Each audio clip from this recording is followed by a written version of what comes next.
Hello à toutes et à tous les amis, j'espère que vous allez bien. Moi ça va super bien aujourd'hui. Alors je vais vous faire une vidéo sur le running, sur la course à pied, parce que c'est vrai que je reçois beaucoup de questions, beaucoup de demandes sur notre compte Instagram, parce que c'est vrai que j'y partage en story mes entraînements, donc on me pose des questions.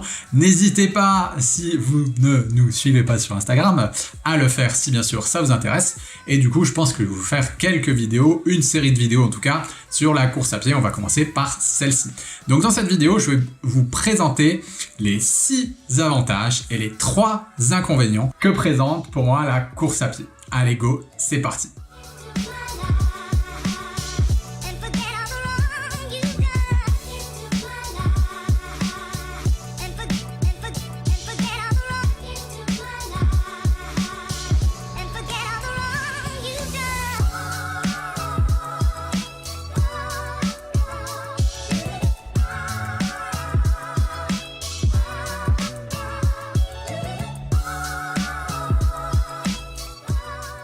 Alors le premier avantage de la course à pied pour moi c'est vraiment sa simplicité. Pas besoin d'apprendre des mouvements, il n'y a pas besoin d'aller s'inscrire dans un club, il n'y a pas besoin d'avoir accès à un gymnase, il n'y a pas besoin de disposer d'un terrain, il n'y a pas besoin de disposer d'un cours, il n'y a pas besoin d'avoir un partenaire ou de faire quoi que ce soit d'autre, hormis le fait de lasser ses chaussures. Donc ça c'est vraiment génial avec la course à pied, c'est que c'est super simple et c'est à la portée de tout le monde. Le deuxième avantage avec la course à pied, c'est que c'est un sport qui est vraiment super efficace. En fait, je crois qu'il n'y a pas beaucoup d'activités physiques qui ont autant d'effets positifs à la minute. En fait, c'est hyper rentable la course à pied. En pratiquant la course à pied, tu vas effectuer un travail maximum en un minimum de temps. Par exemple, tu peux très bien pratiquer le running à hauteur de 40 minutes 3 fois par semaine, ce qui au final ne fait que 2 heures, donc 120 minutes par semaine, et avoir vraiment des super résultats. Alors bien sûr, si c'est fait intelligemment et de manière assidue. On a régulièrement des élèves dans notre programme qui ont jamais ou très peu pratiqué de course à pied par le passé, et qui se retrouvent après 6 mois ou 1 an à courir leur premier 10 km ou leur premier semi-marathon en compétition. Troisième avantage avec la course à pied, c'est que c'est hyper économique. Je crois que c'est le sport le plus économique qui existe. Il y a juste besoin d'aller s'acheter en fait une paire de baskets. Donc pour ça, c'est simple, tu vas sur internet ou chez Decathlon pendant les soldes et franchement pour une cinquantaine d'euros, voire 70-100 euros si tu veux vraiment un bon modèle, tu peux avoir une paire de baskets et aller courir. Si en plus tu vas t'entraîner 3 fois par semaine, cette paire de chaussures, elle peut largement te durer une année. Donc 50-70 euros par an, c'est vraiment bon marché. Alors bien sûr, il y a d'autres dépenses qui peuvent se rajouter si on devient un peu un running addict, mais elles sont facultatives. Et puis on peut rajouter à ça aussi, si vraiment on devient mordu, toutes les dépenses en lien avec les inscriptions des courses ou le fait de se rendre sur une course. Alors le quatrième avantage, et je crois bien que c'est mon préféré, c'est l'objectivité. L'objectivité qui règne dans la course à pied. En fait, avec la course à pied, tu peux pas tricher.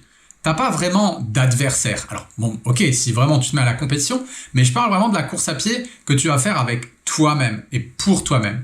T'as pas vraiment d'adversaire, donc tu peux pas aller te chercher d'excuses. Tu peux pas te dire, ah mais lui il est meilleur parce qu'il en a fait depuis plus longtemps, lui il a des meilleures capacités physiques, génétiques, blablabla. Non. La course à pied, c'est envers toi-même. Donc les seules données et les seuls outils de quantification que tu vas pouvoir récolter en course à pied, ils sont simples, c'est le temps et la distance que tu parcours. Point barre. Et en fait, cette objectivité, elle va vraiment te permettre de te rendre compte de ta forme physique du moment et de ta condition physique du moment. Et là, tu peux pas tricher. Cinquième avantage de la course à pied, c'est le côté social au sein de la course à pied. Personnellement, j'ai fait des tonnes et des tonnes de sports. Je crois que j'ai pratiqué quasiment tous les sports. Donc j'ai fait des sports d'équipe, j'ai fait de la muscu, etc. Et à chaque fois, c'est vrai qu'il y a quelque chose au niveau de la communauté de ces sports, au niveau du côté social de ces sports, qui me dérangeait un peu. Par exemple, dans un sport d'équipe, ça peut être super sympa, on s'entend bien, sauf que si tu fais de la merde pendant le match ou que même si c'est juste pour s'amuser, tu vas toujours un petit peu t'en prendre plein la tronche, tu vois. Il va toujours y avoir des remarques, des choses comme ça, puis tu vas te mettre un peu la pression. Pareil pour la musculation ou pour tous les sports qui vont être en salle, il y a toujours un peu la compétition. Pareil pour les sports de combat, est-ce que lui il est plus fort? Il y a beaucoup d'ego et il peut y avoir tout de suite de la comparaison dans ces sports-là. Au niveau, je parle vraiment de communauté sociale. Alors que dans la course à pied, moi j'ai rarement vu une communauté qui est aussi bienveillante et accueillante. Et ça, c'est génial, surtout pour les personnes qui n'ont pas fait de sport depuis longtemps. Ils savent que voilà, ils peuvent entrer dans une phase de réathlétisation assez facilement avec des gens qui sont accueillants. Donc ça, pour ça, tout le côté social et communauté est vraiment génial. Il y a aussi ce côté où tous les niveaux peuvent être mélangés sur une même course, sur une même épreuve, sur un même parcours. C'est-à-dire que tu peux très bien aller t'inscrire au marathon de Paris et prendre le départ avec le champion du monde de marathon, ressentir la même joie, ressentir la même douleur sur le même parcours, alors que vous n'avez pas du tout le même niveau. Et ça, je trouve qu'au niveau du côté social, c'est hyper inspirant. Ensuite, le dernier avantage de la course à pied, c'est pour moi la liberté. Où que tu sois, en fait, que tu sois en voyage, que tu sois chez toi parce que tu habites en ville, que tu sois à la campagne, que tu sois à la montagne, que tu sois à la mer, mais en fait, tu peux pratiquer la course à pied. Tant que tu as ta paire de chaussures, tu peux pratiquer la course à pied. Là, on a vécu des confinements, des choses comme ça. Toutes les salles étaient fermées, tous les clubs étaient fermés. Et bien, personnellement, moi, c'est une période où j'ai énormément couru. Et je sais qu'il y a beaucoup de personnes qui, durant cette période, se sont mis à la course à pied. Et c'était pourtant une période où nos libertés, du coup, étaient restreintes. Et qu'est-ce qui est resté ? La course à pied. Donc, ça prouve bien que c'est un sport qui rime avec la liberté. Pareil, par rapport à cette liberté, c'est vraiment un sport que tu peux pratiquer de manière soit collective, soit individuelle. C'est-à-dire que si un jour, tu as envie d'aller avec des copains, d'aller avec des amis, d'aller avec un club, courir, pump it up, t'y vas. Et puis si un jour, tu as envie d'être tout seul, de te nourrir d'un moment de solitude, de t'évader tout seul dans tes pensées, par exemple, tu peux très bien y aller tout seul. Donc là aussi, c'est une forme de liberté de pouvoir faire ce choix. Maintenant, on va parler des inconvénients. Et je vais te donner quelques tips pour justement pallier à ces inconvénients. Sinon, c'est pas marrant. En tout cas, comme toute activité physique, comme tout sport, comme tout domaine, il y a aussi des inconvénients et il faut faire les choses intelligemment.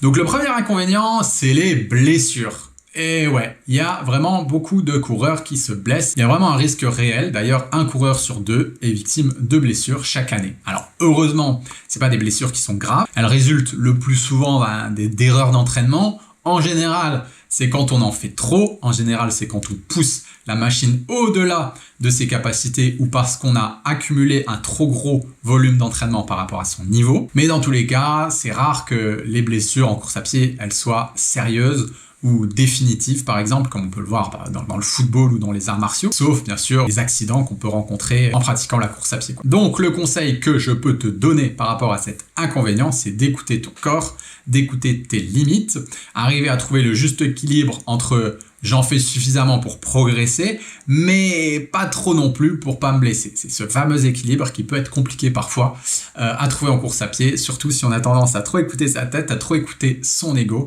et du coup, il va falloir un peu mesurer les choses. Deuxième inconvénient, c'est le déséquilibre musculaire. Voilà, faut bien comprendre que la course à pied, peut-être que tu le vois de toute façon, faut pas être sorti de Saint-Cyr pour le comprendre. La course à pied, c'est pas un sport qui est complet. Elle va développer un ensemble particulier de muscles et de fibres au détriment de certains autres. Donc, l'idéal, en sachant ça, c'est quoi ? Ça va être de faire en parallèle de la musculation, des exercices de renforcement musculaire et pas uniquement de la course à pied, si on veut bien sûr aller dans une démarche de santé holistique. Troisième et dernier inconvénient, c'est au niveau de la souplesse. Alors là, c'est pareil, peut-être que je ne t'apprends rien, mais plus tu vas pratiquer la course à pied, plus tu vas avoir tendance à devenir raide. Tu vas avoir tendance à te tasser. Tu vois, par rapport au choc répété, ton corps, ta carcasse, elle va avoir tendance à se tasser. Et pareil, au niveau des articulations, tu vas avoir tendance à te sentir rouillé. Donc encore une fois, dans une démarche de santé globale et holistique, ce sera du coup intéressant, si tu te mets à la course à pied pour pallier à ces facteurs limitants, de faire quelques petits exercices de stretching, de yoga, d'étirement et de mobilité pour pas que tu te retrouves complètement bloqué. Voilà, j'en ai terminé pour cette vidéo les amis, c'était un réel plaisir de vous partager tout ça. N'hésitez pas à vous rendre sur notre site internet www.j'alimentemassanté.com si vous voulez en savoir plus sur tout ce qui est santé, bien-être, sport et alimentation. Moi, je vous envoie plein d'ondes positives comme d'habitude et je vous dis à bientôt. Ciao, ciao!